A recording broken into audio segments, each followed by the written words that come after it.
Before we get started with today's show, I just want to remind you that you can save 10% on your order with Symphony of Balloons, a luxury balloon company that also offers a 360 camera. Just simply mention you heard about them on Breaking Through Glass Ceilings. Hello, ladies and gentlemen. Welcome to another episode of Breaking Through Glass Ceilings with Uncomfortable Conversations. I'm your host, Bryant H. Waters. We have a jam-packed show today. A lot of things been happening. I got a chance to get some rest, for a shout out to Wellness Week. So that meant that, my day job, I didn't have to work. But there's always stuff to be made, content to be consumed, and reactions for me to have. So let's get into it. First up, NBA All-Star Game. Yeah, a lot of people talking about the NBA All-Star Game, what's wrong with it, how it should be fixed. And I found this clip of Kobe Bryant talking about the game. I think the All-Star Game in general needs a little revamping because it used to be competitive. Yeah. It used to be competitive, and fans want to see the best pickup game in the world. That's what this is. They don't want to see you running up and down and dunking and doing all this crazy. They want to see what happens when you get this collection of best basketball players on the planet, and they play and they go head up against each other. Man.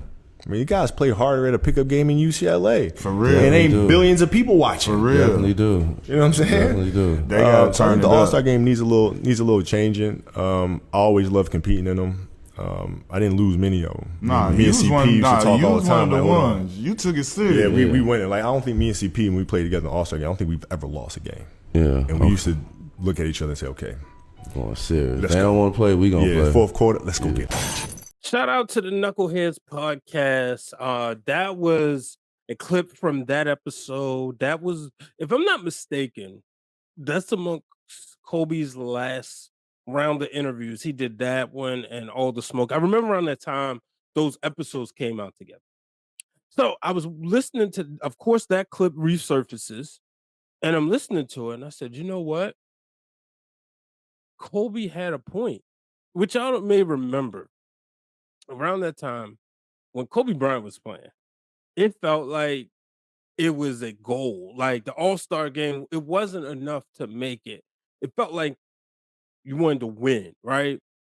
And like he mentioned there, always like him and CP3, they was all right, let's go get him. And that's the thing, like I can remember as a child growing up being mad if the Western Conference lost. Me being a Laker fan, I always rooted for the West. After Jordan and Jordan was gone, I was always rooting for the West. So I remember being mad. Now, they changed it because, well, first, if I'm not mistaken, and somebody will correct me in the comments, I'm sure, I believe they changed it when the balance of power kind of got shifted. It felt like when LeBron went to the Lakers, you had him over West, you had Kevin Durant still with the Warriors, if I'm not mistaken, or maybe Durant had already just went to the East. But it felt like, I mean, he might have been hurt, but it felt like there was clearly a shift, right? Yeah, but that's what it was. It was a shift. And so they said, all right, we'll do team captains. And then, but I started thinking, and I thought about the All-Star Game. And I was like, people hate this exhibition. And I have to be honest with y'all. Y'all know I am a LeBron James fan. But we cannot ignore the fact that he changed the way people consume basketball and the approach. Like LeBron James, in all fairness, basketball was a business immediately. I'm old enough. I was in high school around the same time LeBron was in high school. He graduated a year ahead of me. And I remember seeing the King James Sports Center posters, the King James Sports Illustrated posters and covers. We saw how his approach to going, teaming up, and he took a lot of heat for that, no pun intended, but for joining the Miami Heat, the big three. So his way of competing is different. Wouldn't say he doesn't want to win championships, but his way of competing is different than, say, a Kobe Bryant or a Michael Jordan. Kobe and Michael wanted to destroy people. Magic Johnson, Isaiah Thomas, Larry Bird, they all wanted to destroy each other and be crowned the best one. LeBron took the approach, well, let's team up. Come on, Wade, let's team up. So you have that. So I started thinking about that. I said, that's one of the reasons why LeBron things a little different, because he's the ringleader. He is the face of the NBA. So a lot of these kids, they idolize him, you know, preserving the body. It felt like Kobe and Jordan. We watched The Last Dance. Michael Jordan was literally arguing with someone because they had him on a minutes restriction, where LeBron James will take, I don't think, it's not like necessarily a goal to make it all 82 games. So then you look at the ripple down effect. You look at a Kawhi Leonard, you gotta kind of blame him for a little bit of that. I mean, y'all let me know what y'all think. But I'm sitting there and I'm like, I think we kind of gotta like put some of the blame on LeBron James. The All-Star game just isn't what it is because he's the face of the company, he's the ringleader. And like I said, when Kobe was playing, as he said, him and CP3 never lost when they was on the floor. You know, they go out there, put on a show. I didn't even watch the All-Star game. I was like, for what? And I remember it was must-see TV. I was mad when WWE would run the Elimination Chamber or No Way Out the same weekend. And, shout out the Loafers, former bar that we used to watch wrestling at. We would go there and watch both at the same time. So that brings me to the dunk contest. And again, no LeBron James. And he said, that's never been a goal of his. But we cannot escape the fact that there was an all-star year where he said, I'm entering my hat in the dunk contest next year. And the dunk contest just doesn't have stars. It would be hard for a lot of people, you Gen Xers, to believe that Vince Carter, when he won the dunk contest, was in the conversation for the best player in the league. Definitely in the conversation for the best player in the East, right? That may have been the last year of the super dunk contest. And I mean, like, your superstars. Because Tracy McGrady was in it, but he was coming up. But a lot of people, that was their introduction to T-Mac, And then the next year he would go to Orlando, become a star. But you had Kobe Bryant in the dunk contest, obviously Michael Jordan.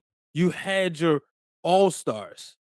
Then it kind of faded. Like I remember the 2001 when Corey Maggette won. I was like, who are these people? And Vince Carter's gone on record and said he didn't want to be just known as a dunker. That's why he got out of it. But then you follow up with Jason Richardson. So I was like, okay, but Jason Richardson was doing stuff we hadn't seen before. And he was still, the 1 year he won, I believe him and Gilbert was on the rookie sophomore team as well.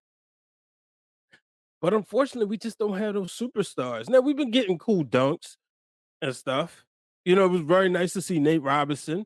I think, no, you know what? Dwight Howard. Dwight Howard was probably the last big superstar, somebody who was unfortunately omitted off this NBA All 75. But he's somebody who was like the last big superstar to be in the dunk contest. So that's something I would like to see. Now, I got to compare this to my favorite sport, baseball. Because when you have that MLB All-Star game, there's no doubt about that everybody's going to bring their best, right? You, as a batter, want to hit. Bottom line, you're not just going out there just like, all right, if I make contact, I make contact. No, you want to put on a showing. You want to hit a home run. You want to get, you want to get on base. Say, I did this in the All-Star game. And if you're a pitcher, it's man on man. You want to strike the best players out. So there's no way to fake the funk in an MLB All-Star game. And then you still have the best, and I mean the best power hitters. Now, the home run, this might be a little bit controversial. The home run is more sexier than the slam dunk. The slam dunks, they cool, boom, boom, boom. But we've seen, based on recent evidence, that no matter what, it is not about the dunk, it's about the star. So that's showing you that if you get a player who's making all kinds of crazy dunks in the game, let's say, but he only averages 3 points. I mean, let's say he averages 6 points a game, and every game he gives 3 dunks. Well, he isn't contributing to the win if it's on a mediocre team or a small market team.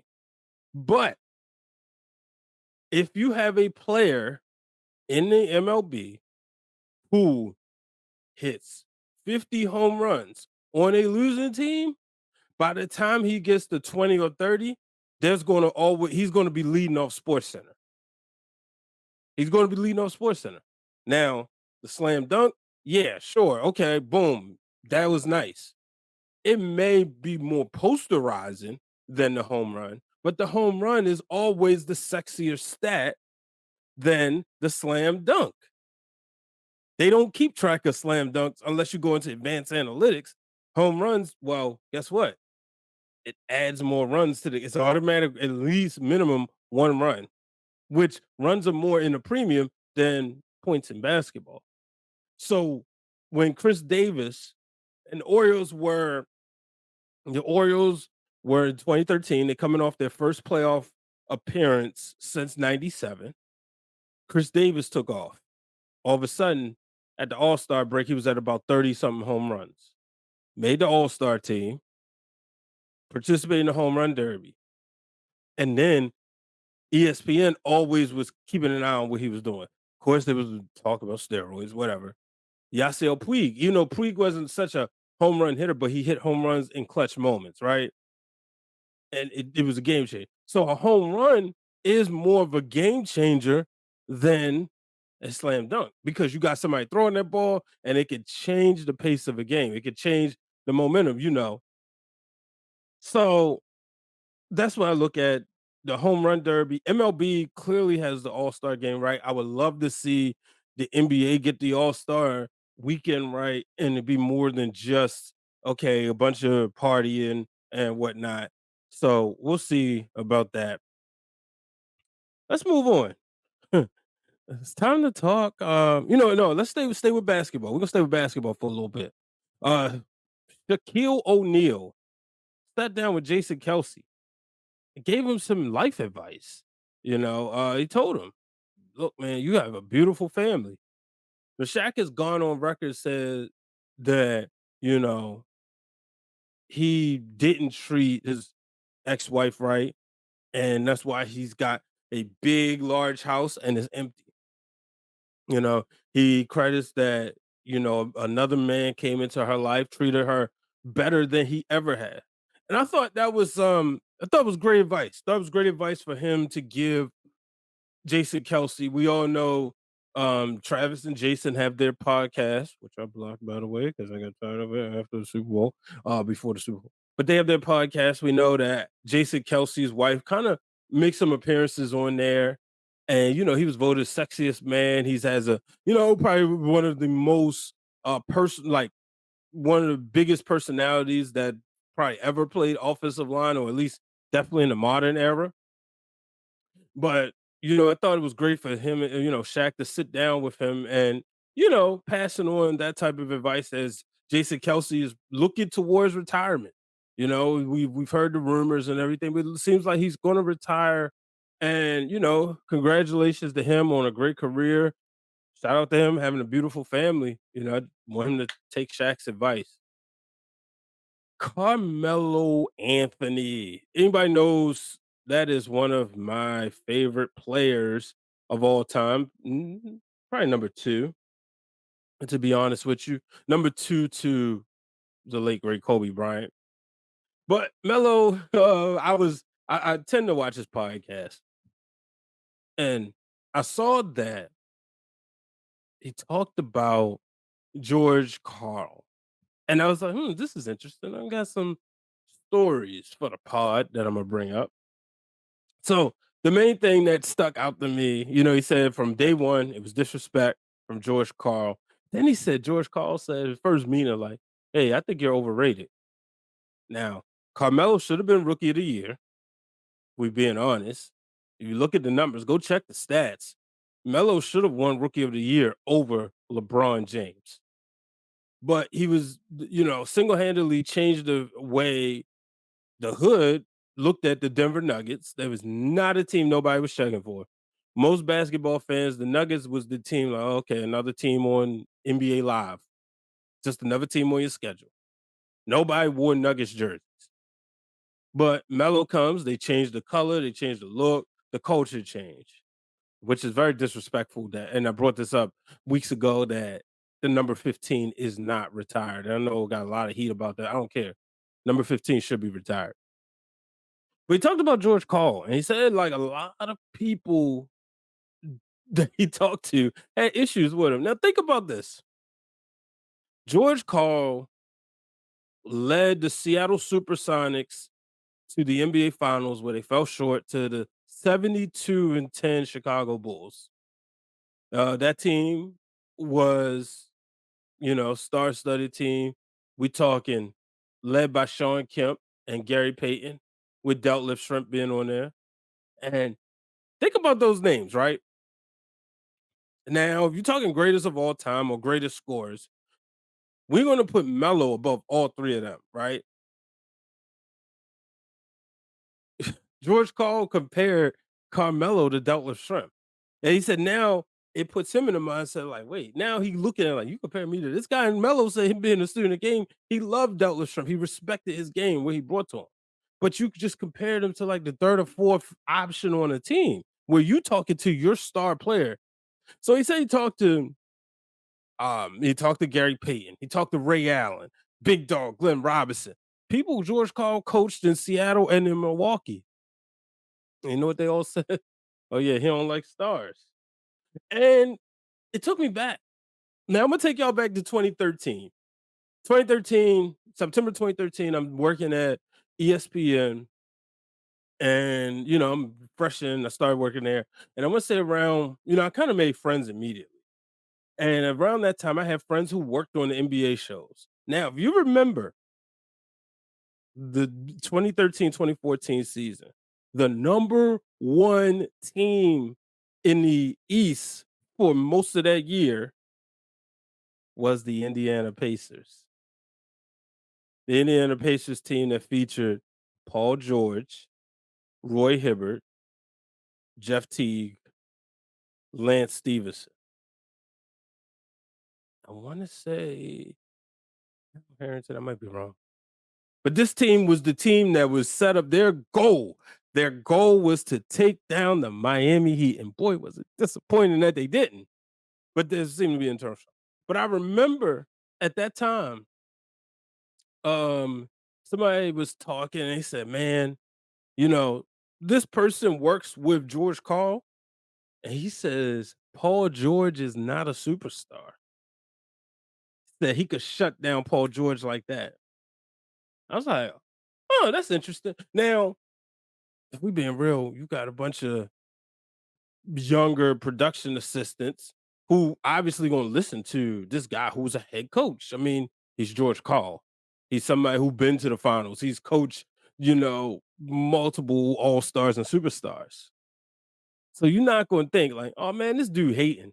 But then when I watched that, it took me back. I was like, oh, he was hating at the time. Now we look at Paul George. His game obviously has evolved. He's still a superstar. This is 10 years later, still one of the best players in the league. But I wonder, did George Karl ever pass the word on how to shut down Paul George? And it makes you think, like when they said he don't like stars, I said, oh, yeah, he would have been a problem. They, like you think about that Nuggets team. You had Melo, J.R. Smith, Marcus Camby, and Kenyon Martin. Now, they wasn't taking out Kobe's Lakers for obvious reasons.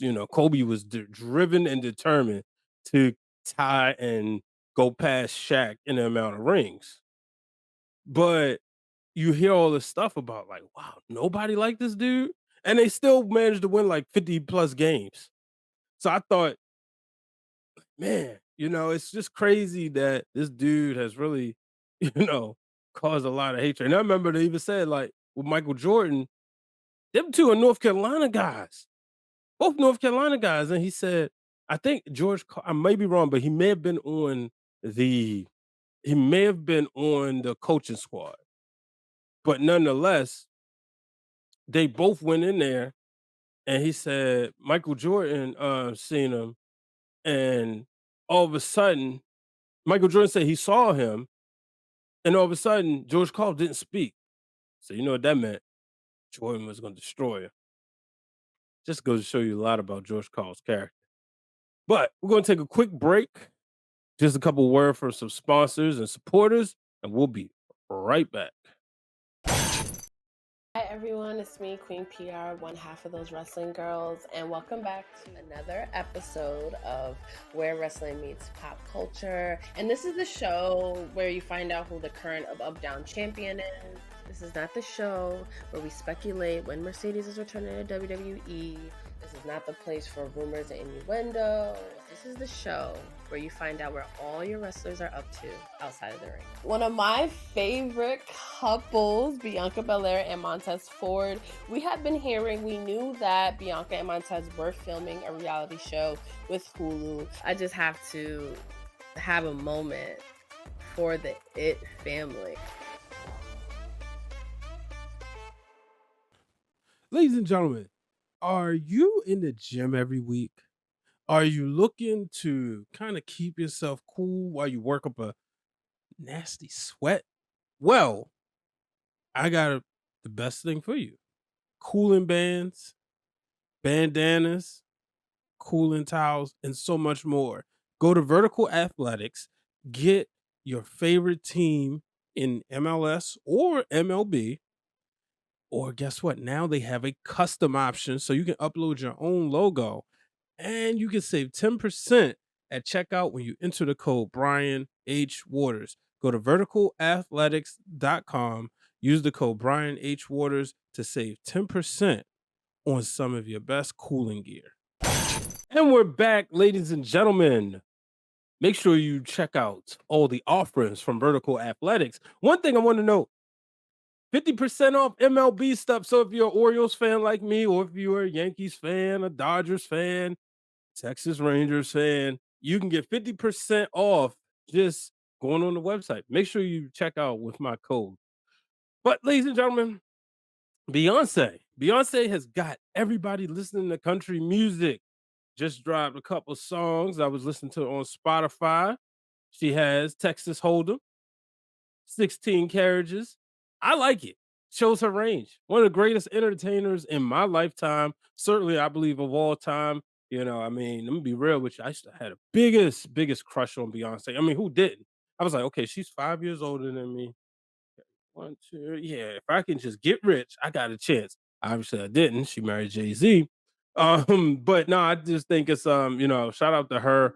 I used to get made fun of, believe it or not. I used to get made fun of for listening to Beyonce. I remember I bought the CD with Independent Woman on there, and my god brothers decided, like, yo, you really bought the Beyonce CD? Like, yeah, what you mean? Nah, well, you ain't supposed to have that, man. We boys, we ain't supposed to listen to that. But yeah, I definitely bought that CD. You know, the no, it wasn't that one.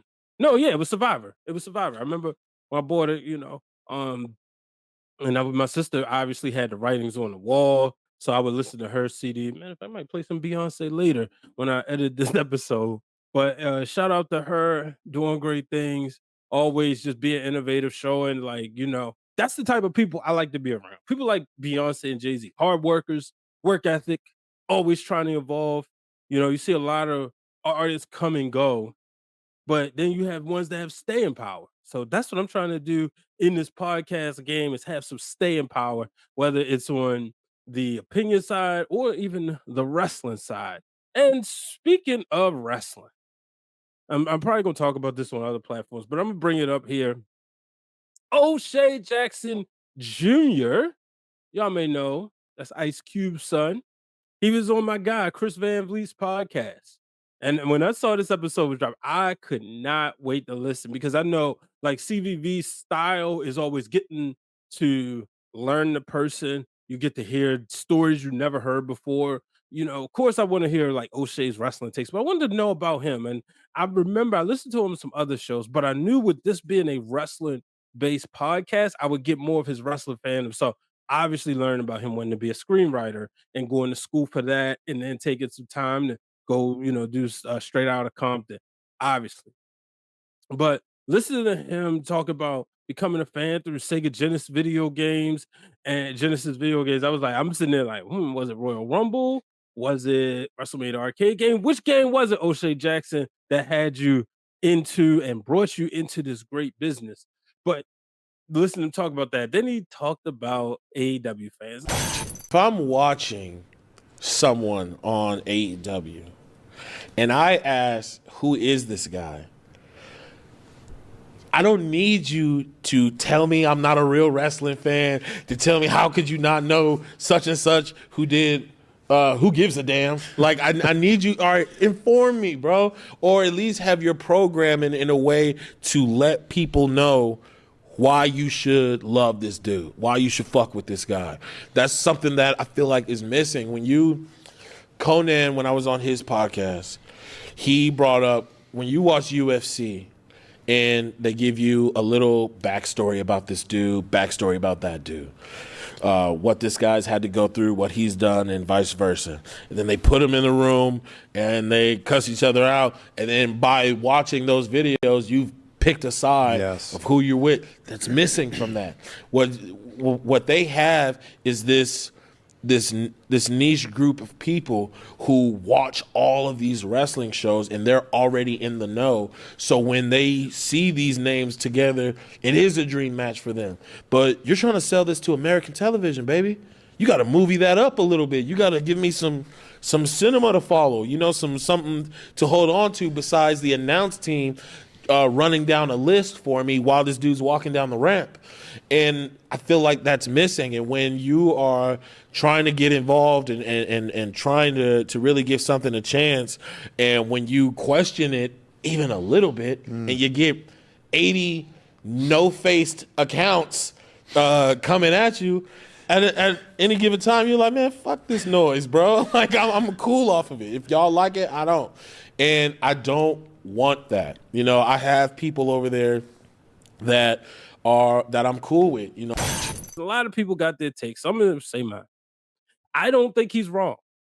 A lot of wrestling fans, y'all like to get mad when people say, I do not know who this person is.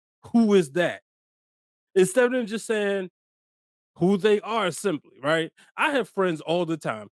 When I was working at WSU, Women's Superstars United was at the time, and some of the ladies would debut on the bigger platform like WWE or TNA, and I would hear some people say, well, who's that? And I said, oh, well, she worked with us and she was this, that, and the other. When Britt Baker came across the scene, now granted, when she was in AEW, you saw a lot of her work. You saw, like, they rolled out the red carpet. They told you from day one, she's a dentist, she's also a wrestler, and this is her story. A lot of times with AEW, we don't get backstory. Sometimes we do. Sure, sometimes with WWE, they erase your whole previous previous backstory and give you a new one. But wrestling fans have become so tribal, It's almost like they're like Jordan and LeBron fans. Some people make it seem like you can't like both. If you tell somebody you're a Michael Jordan fan, that means you hate LeBron James. If you love LeBron James, you hate Michael Jordan. That's the same way WWE and AEW fans are. So when he talked about putting it out there, when he said, well, who's this? And people's like, well, you should be doing the research. Google is free. But there's a lot of times it isn't the same connection. And I think I saw this on timeline. You can read all the accomplishments, but unless you watch, like, if I PWI named Okada the number one wrestler one year, right? By that time, I knew who he was. I saw a match with him and Kenny Omega. But before that, I kept hearing, okay, Okada and Omega, got to see this match. Didn't know that much about either one of them. I watched the match, boom, emotionally connected. So I had to watch the next one and the next one. And that's the thing. And a lot of times wrestling fans get irritated or they get so possessive because this is my wrestling. If A. Jackson tweeted out, wrestling fans making the hoes mad again. And I thought that was hilarious. Shout out to Faye Jackson. That's the homie right there. Always appreciate what she adds and brings to the great wrestling community. And if you're not a wrestling fan and you're listening to this podcast, Google Faye Jackson. But you're still not going to have the same emotional attachment. She was also somebody that worked with us at WSU. But, that's just, wrestling fans are something else. Ladies and gentlemen, before I get out of here, I want to talk to you about something that's very important that can be of a great benefit to you. That is the mute button. As we progress and get closer to spring, as we try to power through these last moments of winter and even winter depression, please protect your mental health. Use the mute button, whether it's the group chats, whether it's the notifications, whether it's Twitter or X, Facebook, whether it's certain accounts. Please do yourself a favor. Utilize the mute button. And I promise you, I guarantee you, you will have a 1% increase into your mental health. All right, ladies and gentlemen, that'll do it for this week's episode of Breaking Through Glass Ceilings. Remember, folks, continue to support your favorite podcasters, whether it's me or somebody else I'm going to be honest with you, I don't like superlatives, so you'll never hear me getting on the show saying, oh, you're listening to the hottest, most latest and greatest, the best, the biggest, the best of all. No, that's up for y'all to decide. So, one thing y'all could do is go on to Breaking Through Glass Ceilings on your favorite podcast platform. Leave me a 5-star rating. 5 stars. That's it. And leave a positive comment. And I would highly appreciate that. But one of the things I just want to appreciate everybody taking the time out to listen to this show. I appreciate everything that everybody brings. I appreciate the comments, negative and positive. I appreciate the opportunities that you afford me by being in your living rooms or in your cars. So, be on the lookout next week's episode. We'll see. I am working on a special project. I'm kind of nailing it down, still putting some grease on it. But let's just say I went down a rabbit hole recently, and it's time to talk about it. If you know me, you know. But it's time to talk about it as we cut a lot of anniversaries around that time. But ladies and gentlemen, be sure to support all the podcast platforms. Be sure to support the sponsors, links in the bio. And remember, do not let anybody place a ceiling above your success. Buy a t-shirt, Breaking Through Glass Ceilings. Till the next time, folks, I'm Brian H. Waters. So long, everybody. Ladies and gentlemen, if you want to support this podcast by wearing a t-shirt, whether it's the one that says Breaking Through Glass Ceilings or the one that says No Ceilings Above Success, simply go to foryourwear.com. Also, you can support some of your other favorite podcasts and content creators, including Those Wrestling Girls, Seahawk, and the Wrestling Club. And you can support some of your favorite independent wrestlers, including Jay Bougie, Trisha Dora, Chaz the Don. Shoot, all the Pure Ignorance is on there. So go on foryourwear.com, go under personalities, you'll find Brian H. Waters, and buy a t-shirt. And remember, I'll give you a shout out on the show. Podcasters and gamers, we all know it can be intense. We're talking, we're getting hyped, we're passionate. Sometimes we need a boost. Well, you can get that by getting Rogue Energy. Rogue Energy is the #1 supplement for podcasters and gamers. And they have tons of different flavors, including Strawberry Burst, Tropical Breeze, and Cotton Candy. And you can save 10% by putting in the code BRIANH at checkout. So go to rogueenergy.com and enter the code BRIANH to save money. Are you a podcaster who is looking to share clips from your show in the simplest way possible? Well, I have the best solution, and that's Opus Clip. Opus Clip allows you to take the link to your show, upload it, and then they will clip off some of the best moments. And it allows you to edit it, change the captions, change the colors, and they also give you a viral score so you know which clip can potentially generate more buzz for your show. So, if you're looking to do that, click the link in the bio, sign up for Opus Clip, and go viral with some of the best content from your show.